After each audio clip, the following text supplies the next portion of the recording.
Sorry. It's saying like one of my accounts won't link up. Oh, and I'm live. Oh, way to catch me off guard. I love how it does that. So I'm Sam Staskell, and welcome to the first episode of Funny Things That Happen to Real Estate Agents. We are going to be live weekly on Wednesday nights at 7 p.m. Central with a new guest every week. My first guest joining me this week is Seleka Kerr. She is with Berkshire Hathaway in Florida, and she's going to share some of her funny incidents with us that I'm sure we can all relate to. But before we get to that, I just want to, put a little punchline in that if you have a funny story to share and you're interested in being on the show, please send an email to funnythingsre@gmail.com. We'd love to hear your story and we'd love to have you on. So just reach out. So without further ado, let's bring on Seleka. Hi, Seleka. Hi, Sam. I absolutely love your name. Oh, thank you. Seleka. It's so easy to say and it's so fun. So tell me a little bit about yourself. You're in Florida currently, but you're not originally from Florida. Okay. No, I'm not I feel like I'm a natural Floridian now because I've been here for 19 years, but no, I'm originally from New Jersey. Jersey girl, born and raised. And then you moved around for quite a bit before you went to Florida. I did. I lived in Atlanta for a while. I lived in Costa Rica when I was in college. I lived in Denver for a while. Yeah. And then I came here. Costa Rica is great. I'm telling you, you should go to Costa Rica if you haven't. I'd like to. The food is phenomenal. They could pay for me to go. Listen, I'll pay for your hotel when we get over here because the most expensive thing is the airfare. So if you can get there, I'll take care of the rest. Okay. All right. So you have been a real estate agent, I think you told me, for about 3 years, right? Yes, for 3 years. Mm-hmm. Okay. Yes. What did you do before that? So I have been an educator. I had not a lifelong educator. My whole family taught school, Sam. And I said, there are other jobs. And then one day God wouldn't let me work anywhere else. So I kept ending up in training and development in different companies. Everywhere that I went, I always ended up training people. So then I did end up going into education when I moved here to Florida. And it was super rewarding and I really loved it. And I love the kids. And it's still a passion of mine. But real estate has been a real passion of mine as well for longer than education. Right. And I didn't know it. I never thought about it as a profession. I never did. And you're only doing it part-time. Well, full-time, but part-time. It's not your real job. Right? Shh, don't tell that to my clients. Okay. So I put in 40 hours a week doing real estate. Yeah. But it's not my day job, if you will. Yeah. I still work in education. So I really get to work in both of my passions. And it also gives me a chance. I really treat my real estate business like a boutique. So I give people boutique level service, so I can really take care of them. I always answer my phone. If I don't, I'll call you right back. Because that's a common thing I see with realtors. They don't answer the phone, which I don't understand. But yeah, so but as my business is growing, because every year it grows, I will eventually just do real estate. That'll be amazing. I'm full time. Yeah. All right. So let's jump right in. Let's get to those stories you got to tell me. So the first one, you had an unexpected showing. You want to talk about that one? Well, yes. So the showing was planned. So I had set it up for my buyers, this lovely couple. The husband had to work. So the wife brought her parents, she's an only child and they have a really close relationship. So it was nice.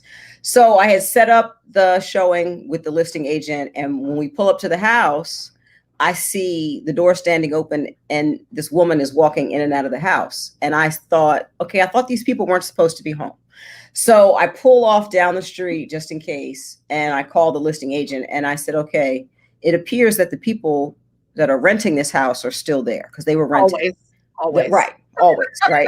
And so they were renting and buying their own house. Right. So the landlord for this property was now selling it. And so she says, let me call you back. So she calls them, she calls me back and she says, oh, it's fine. You can go ahead and they'll let you in. So all I knew about, we have no idea how many occupants are in the house. That's always a dangerous thing. I should have asked. So all I knew about was the woman that I saw and then the grandmother that I knew that lived there. Right. So, so It's myself, it's my buyer, and it's her father that come in. Her mother chose to wait in the car. Smart So, lady. right. She turned out to be the wisest one in the bunch. So we go walking in and, we see a couple bedrooms up front. Great. Then we go down the hallway and there's another hallway off to the side. And so I'm asking the lady who lives there, can we go down here? And she says, yes. And I said, okay, well, what's in this door? She said, oh, that's the garage. So we opened the door. I couldn't have gotten a gnat's behind in that garage. There was so much stuff in there. Okay. So we closed that one. Forget about that. There's a 2-car garage. Right. Door number 1, wrong. So now door number 2. Okay. So what's in here? A bedroom. Okay. Can we go in there? Yeah. So I open the door, woman standing in her underwear. So fortunately, in order, it was me and the female buyer, and her father was behind her. So he never saw the woman in the bedroom who kind of yelped out and screamed and said, ah! Because apparently she had no idea she was having visitors that day to come see her bedroom. That's always okay. So right. So we turn around and close that door. We're like, oh my goodness. So then, okay, door number 2 is done. So door number 3 has got to be the one with the prize. So I say, okay, well, what's in here? And the woman says, that's the laundry. Can we go in there? Yes. I open the door. We are greeted by music and somebody in a twin bed, in their bed, laying there enjoying the music. What? There's no washer, no dryer, Sam. Somebody has turned the laundry room into their bedroom. But they still call it a laundry room. But they still call it a laundry room. But my buyer said, I thought you told me this was a 4-bedroom house. Apparently it's a 5. So needless to say, we didn't buy that house. Right.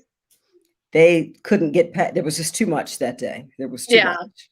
Yeah. It is hard when you're dealing with tenants who don't care if the house sells or not, they could care less. And they were cooking the stinkiest food imaginable. Oh.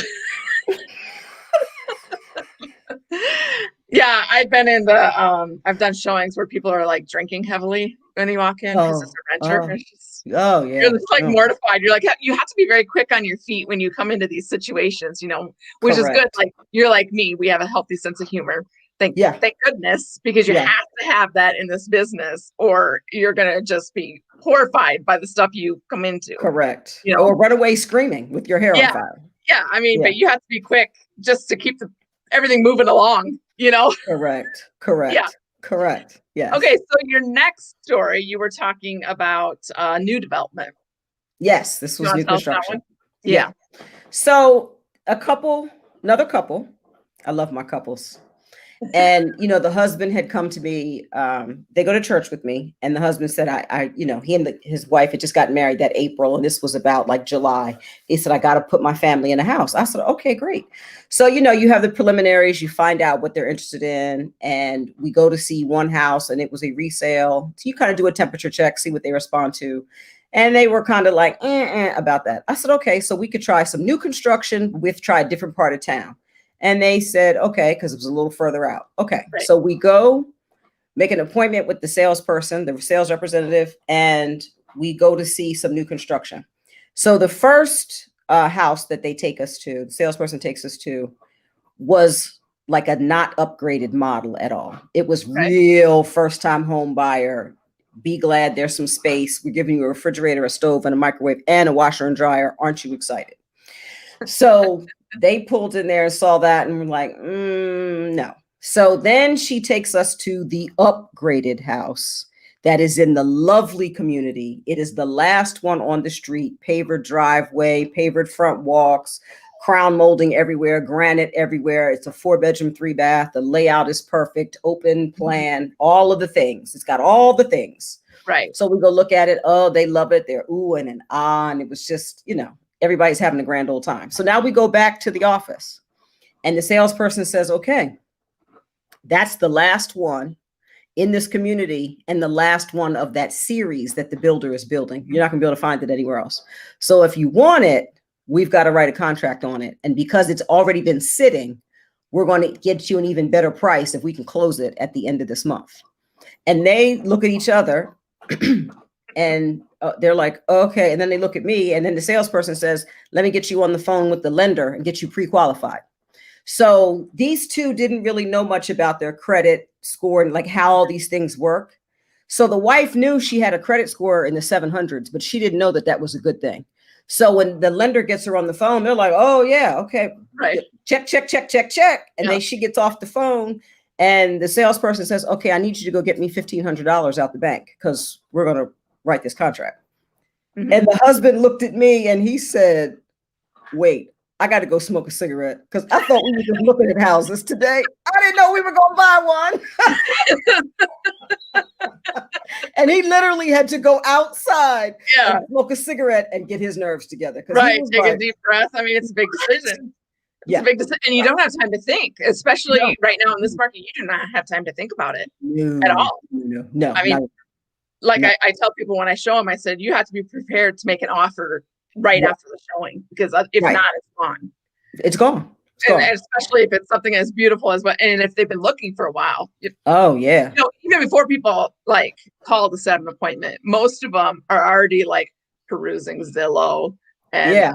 Yeah. Realtor.com. I Right. mean, they're checking all those. They're looking long before they contact us, I think. Right. Correct. The majority of them. Right. So, I mean, Right. they could be looking for, like, before I became an agent, I constantly cruised Constantly. looking at the houses and everything. So, I mean, I was well Correct. aware of what the market was like when I became an Yeah. agent, Oh, yeah. Yeah. But that Yeah. taught me though to ask people up front. Okay, so I know your time frame is a year out, but you've called me. Right. Right. So if we find your house before then, if it's Mhm. today, will that be okay? Yeah. Let me ask you up front because you called me a Right. year in advance. Right. So I'm just saying, because if you tell me to go find it, I'm going to find it. Yeah. Here's what you said you wanted. Here you go. Right. Because And I don't think they expect it to be that fast at all. They don't. They don't. And the wife actually told me later, she said that when her husband said to her that he wanted us to talk, like we should go talk to Seleka, she said she thought to herself, he doesn't know what he's talking about, but I'm just going to go along with it to shut him up. She's like, and the next thing I know, we're buying a house. She was like, what? Wait. That is nuts. It was nuts. But luckily it worked out. It did. And they love the house and they have made a ton of equity in a year. Awesome. It's crazy. That's always great. Yeah. Yeah, for sure. All right. So I have to ask, have you made any rookie mistakes in your 3 years that you can think of? Well, I mean, apparently that was one of them, not asking people, if we find the house today, is right.